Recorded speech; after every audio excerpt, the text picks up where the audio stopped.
Hello Ala Friends, berjumpa lagi bareng Ovi Paula, di Ala Ala Talks. Talks. Gimana nih Ul kabarnya? Baik banget, Vi. Kamu gimana? Ya baik juga dong tentunya. Sekarang kita mau bahas apa, Vi? Kita hari ini mau bahas tentang vaksin COVID-19 nih Ul. Mantap. Dan hari ini kita udah kedatangan tamu spesial, namanya Dokter Theo nih. Wah, Nah, Dokter Theo ini adalah seorang dokter yang sekarang sedang menempuh pendidikan spesialis penyakit dalam. Dan kebetulan Dokter Theo ini jadi vaksinator di Rumah Sakit Karyadi. wah, Kamu tahu nggak nih Ul, apa itu vaksin? vaksin. Ya masuk ke tubuh kita. Bener nggak? Iya sih, iya.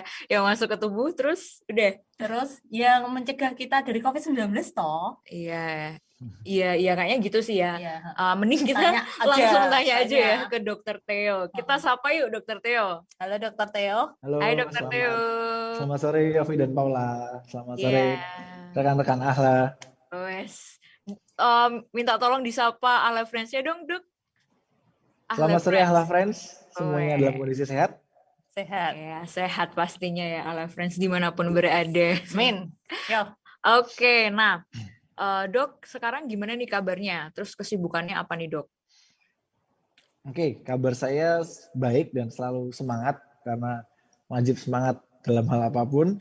Kesibukan saya tadi sudah dijelaskan sama Ovi ya. Jadi saat ini saya sedang menempuh pendidikan dokter spesialis atau sering disebut sebagai residen penyakit dalam di Rumah Sakit Dr. Karyadi. Ya, itu cukup menggambarkan kesibukan saya. Oke. Seperti itu, Ovi. Ya, terus dokter kan sebagai vaksinator nih, Dok. Nah, dokter bisa jelasin dong ke Ahli Friends, vaksin itu sebenarnya apa sih, Dok?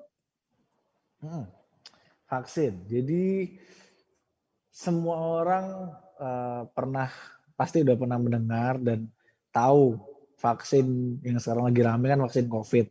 Tapi semua saya yakin juga udah tahu bahwa vaksin itu ada berbagai macam. Waktu bayi kita mungkin pernah dapat vaksin BCG untuk mencegah TBC, vaksin DPT untuk mencegah difteri, pertusis, tetanus, influenza, dan lain sebagainya. Jadi vaksin itu gampangnya adalah usaha yang dilakukan manusia untuk memberikan kekebalan atau imunitas terhadap tubuh dengan memasukkan kuman atau penyakit atau virus yang dilemahkan. Dimasukkan dalam tubuh supaya tubuh memproduksi imunitas atau daya tahan tubuh terhadap yang spesifik, jangan lupa, yang spesifik terhadap penyakit atau vaksin yang dimasukkan itu. Seperti itu, Paula. Iya, Dok. Terus vaksinator sendiri itu apa sih sebenarnya, Dok? Dan kerjaannya tuh apa? Tugasnya tuh apa? Oke. Ya, vaksinator ya kalau kita lihat dari akar katanya vaksinator, artinya orang yang memvaksin. Ya, jadi tugasnya vaksinator adalah orang yang memberikan vaksin, orang yang menyuntikkan vaksin tersebut. Seperti itu singkatnya. Tapi untuk yang COVID ini, vaksinator ini nggak kerja sendirian, dia ada timnya. Jadi nggak hanya tidak semudah yang mungkin vaksin-vaksin biasa yang sudah ada sudah berjalan sekian lama. Vaksin COVID ini butuh kerjasama tim karena untuk memvaksin seseorang dengan vaksin COVID ini prosesnya cukup panjang, Ovi dan Paula. Begitu. Mau tanya nih, Dok. Tadi Dokter Theo ngomong kalau ada tim. Nah, satu tim itu ada berapa orang dan apakah itu semua tenaga medis atau memang boleh nggak tenaga medis tapi ada kriteria khusus, Dok?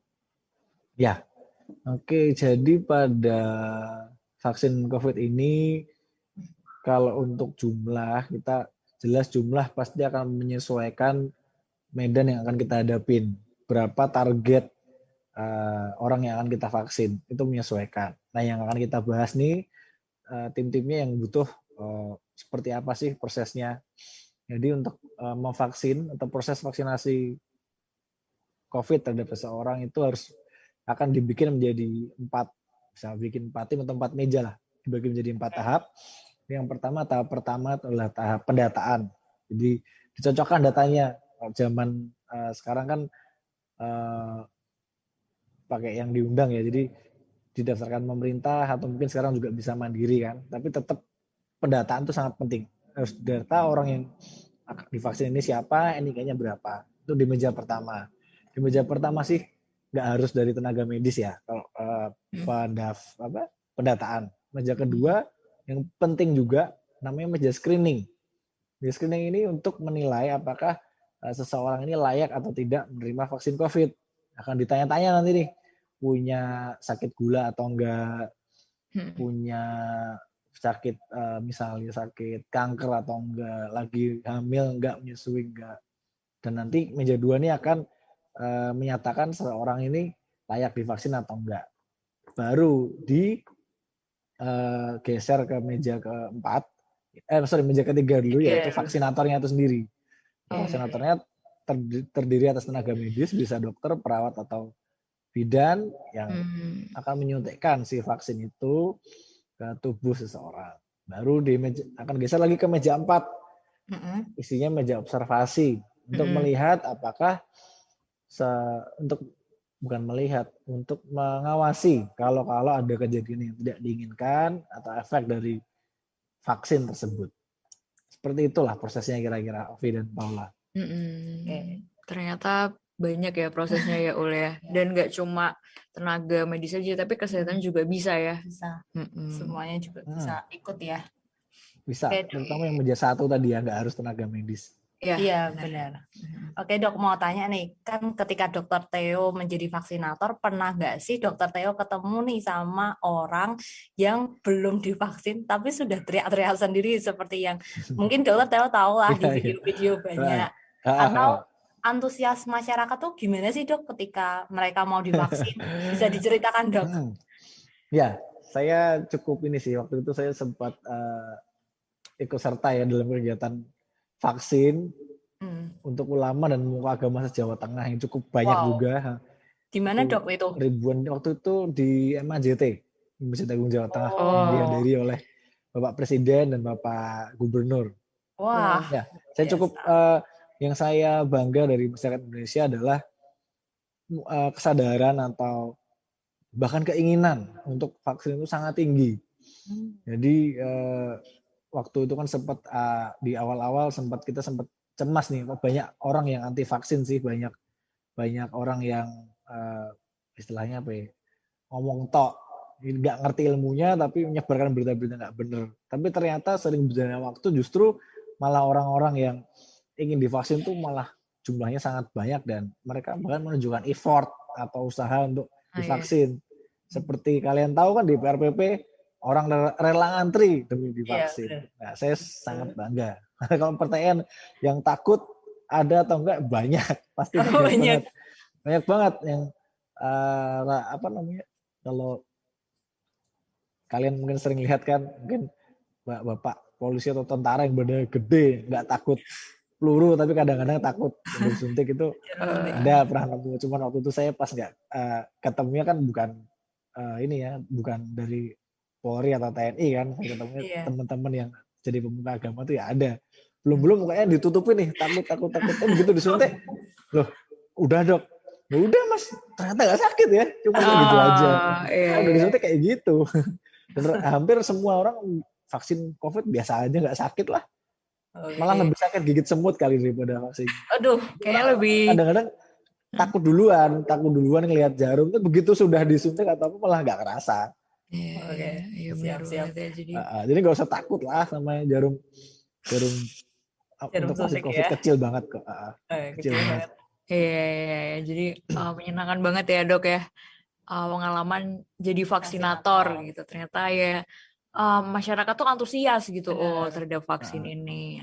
Nah begitupun Ahle Friends nih dok. Jadi kami tuh beberapa hari yang lalu mengumpulkan pertanyaan dari Ahle Friends gitu. Nah Ahle Friends tuh adalah teman-teman yang setia buat mengikuti kegiatan-kegiatan Ahle dok, baik di Instagram maupun di YouTube.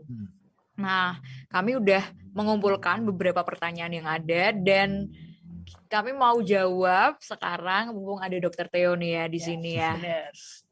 Oke, Udah siap dok buat jawab pertanyaan dari Hello Oke, Friends? silahkan. Oke, ya. Yang pertama nih dok, ada yang tanya, vaksin itu kan sebenarnya memasukkan virus COVID-19 yang dilemahkan ke dalam tubuh. Tuh.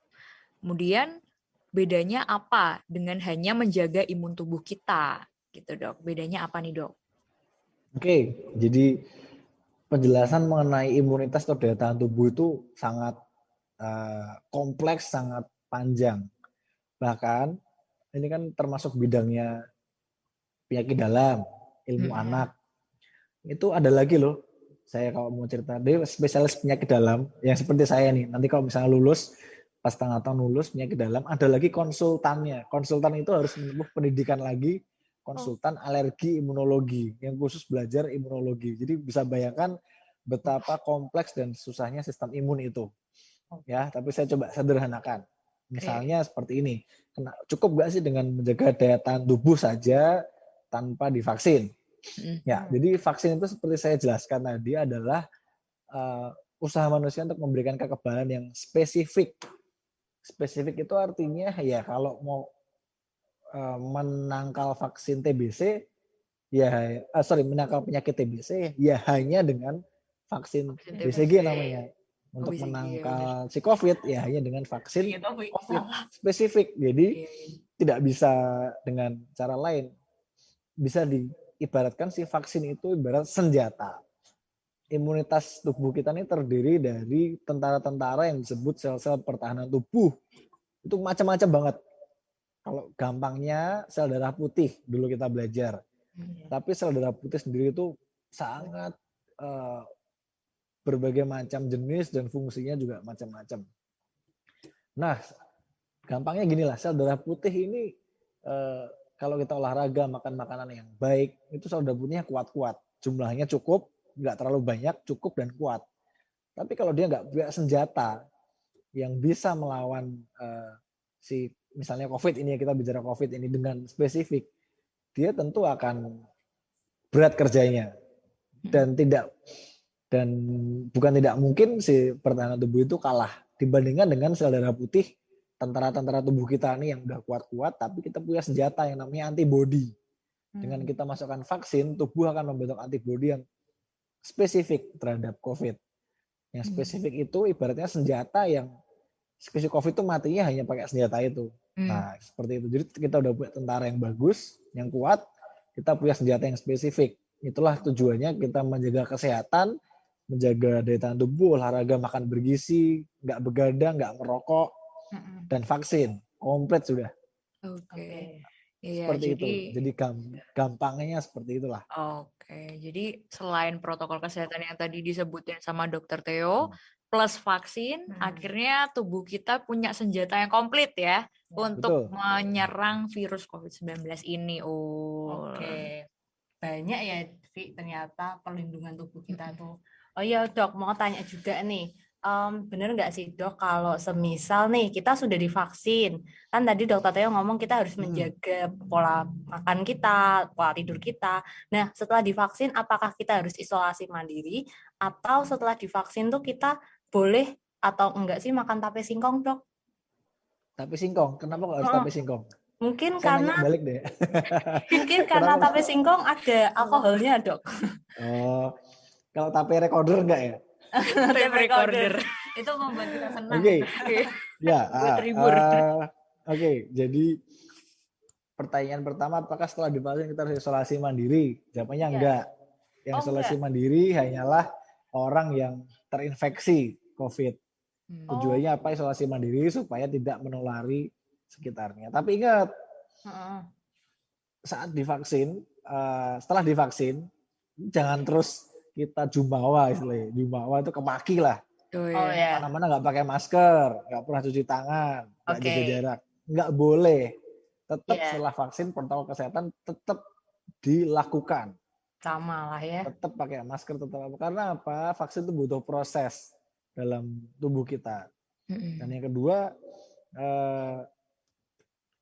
belum semua orang juga divaksin. Jadi tetap resiko untuk terkena virus COVID itu tetap tinggi. Jadi ingat, yang penting setelah vaksin juga kemana-mana tetap harus protokol kesehatan. Sambil makan yang bergizi, olahraga, dan berdoa juga jangan lupa.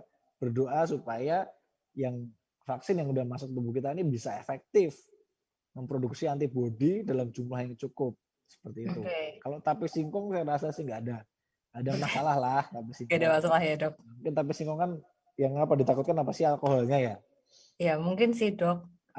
Mungkin alkoholnya ya mungkin nggak terlalu bagus kalau orang yang punya sakit mah, itu pun kalau pas lagi kumat aja, tapi selebihnya nggak apa-apa. Nggak Asal masalah ya, jangan Dok. makan tape recorder aja lah. Tape singkong nggak apa-apa. itu bukan dimakan tapi dinikmati itu rekor. Oh ya, Dok, tadi Dokter Theo ngomong kalau semisal imun tubuh setiap orang itu terbentuk beda-beda ya kan ya, Dok, setelah vaksin. Iya, betul. Nah, berarti setelah vaksin itu ada efeknya ya, Dok, buat tubuh kita? Maksudnya efek? Efek samping vaksin. Apakah ada, Dok? Atau nggak ada efek samping vaksin? Oh, oke. Jadi begini nih. Tadi saya jelaskan ya. Ingat kan ada 4 meja yang awal yang harus kita jalani saat vaksin. Yes. 1, 2, 3 itu adalah vaksin, yang keempat observasi. Nah, vaksin observasi itu kita lakukan untuk menjaga, untuk melihat apakah ada efek tidak diinginkan dari vaksin, atau lebih kita sebut adverse events, bukan efek samping sih, kita lebih sering menyebut seperti itu. Antara lain apa sih? Sebetulnya nggak cuma vaksin COVID tok, banyak vaksin-vaksin yang mempunyai efek-efek seperti itu. Sering nggak sih kalian kalau dulu punya adik atau saudara yang masih kecil habis divaksin demam? Iya. Itu salah satu efeknya. Dan ada juga efek-efek vaksin yang harus kita waspadai karena cukup berbahaya, yaitu namanya alergi yang disebut anafilaktik. Itu alergi yang sifatnya berat serangannya. Tapi bukan salah vaksinnya, karena yang namanya anafilaktik, kita mau saat kita nggak ngerti, kita punya alergi, misalnya makan cumi-cumi, kita bisa jadi shock anafilaktik juga. Gitu. Jadi bukan masalah vaksinnya, tapi benda asing di mana tubuh kita ini menanggapi sebagai suatu bentuk alergi seperti itu. Saya pernah kalau nemu anak-anak habis dia makan belalang, shock anafilaktik, terus pernah bahkan obatnya nggak dimakan tuh, tapi tetes mata. Saya ingat banget, tahu saya PTT habis tetes mata shock anafilaktik bisa. Nah, untuk itulah kita harus menjaga supaya ada meja observasi supaya si pasien ini bisa kita amankan kalau ada apa-apa gitu itu. Jadi efek adverse effect-nya ya mulai dari yang ringan sampai yang berat.